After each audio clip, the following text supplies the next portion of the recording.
Hi friends, welcome to அம்மாவின் சமையலறை கோயம்புத்தூர் சமையல். வாங்க இன்றைக்கி ரொம்ப சூப்பரான சிக்கன் கிரேவி, அதுவும் 10 நிமிஷத்தில் எப்படி செய்யலான்னு சொல்லி பார்க்கலாம். இது செய்கிறதுக்கு அடுப்பில் ஒரு குக்கர் வச்சு அதில் ஒரு 3 ஸ்பூன் அளவுக்கு எண்ணெய் விட்டுருக்கேன். அதில் ஒரு 1 ஸ்பூன் அளவுக்கு சோம்பு, 2 கிராம்பு, 1 பட்டை, 1 ஏலக்காய், கொஞ்சம் கல்பாசி சேர்த்துக்கிறேன். இது நல்லா பொரியட்டும்.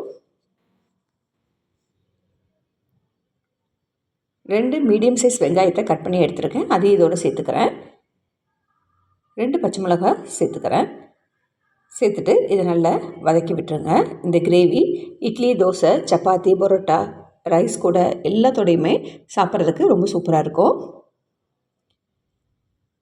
ஒரு கொத்து கருவேப்பிலையை இதோடு சேர்த்துக்கிறேன். சேர்த்து நல்லா வதக்கி விட்டுருங்க. அம்மாவின் சமையலறை கோயம்புத்தூர் சமையலை சப்ஸ்கிரைப் பண்ணாமல் இருந்தீங்கன்னா சப்ஸ்கிரைப் பண்ணுங்கள். மறக்காமல் ஆல்ங்கிற பட்டனை ப்ரெஸ் பண்ணுங்கள். அப்போ தான் நான் போடுற எல்லா நோட்டிஃபிகேஷனுமே உங்களுக்கு உடனே வரும்.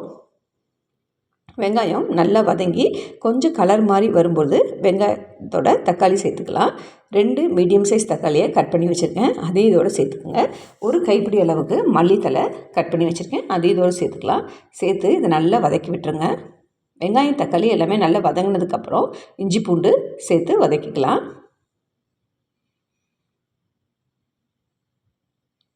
இது நல்லா குழஞ்சி வெந்து வரட்டும்.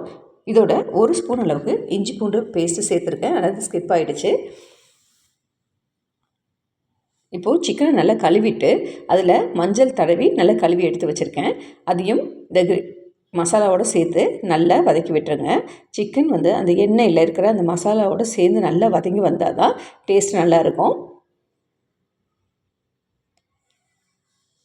இந்த கிரேவிக்கு தேவையான மசாலா பொருட்கள் சேர்த்துக்கலாம். ரொம்ப மசாலா போட வேண்டாம். 1 ஸ்பூன் அளவுக்கு மிளகாய்த்தூள், 1 ஸ்பூன் அளவுக்கு மல்லித்தூள் சேர்த்துக்கலாம். 1 ஸ்பூன் அளவுக்கு கரம் மசாலா சேர்த்துக்கிறேன்.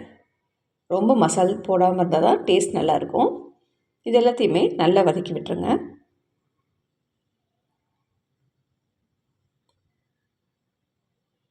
இந்த கிரேவிக்கு தேவையான அளவு தண்ணி சேர்த்துக்கலாம். 1லேருந்து 1.5 டம்ளர் அளவுக்கு மட்டும் தண்ணி சேர்த்துக்கோங்க. ரொம்ப தண்ணி சேர்க்க தேவையில்லை. சிக்கன்லேயும் கொஞ்சம் தண்ணி விடும். நான் இன்றைக்கி இந்த சிக்கன் கிரேவியோட ஒரு உருளைக்கிழங்கு போட்டு செய்ய போகிறேன்.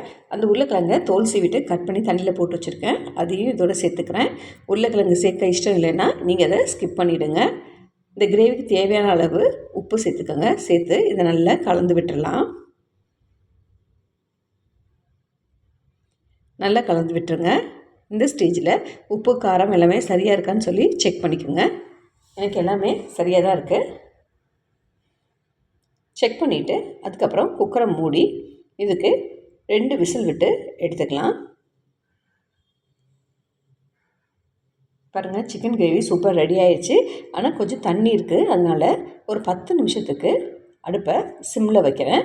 வச்சா நல்லா கொதித்து சூப்பரான சிக்கன் கிரேவி ரெடியாகி வந்துடும். நீங்களும் இதே அளவுகளோட ட்ரை பண்ணி பாருங்கள்.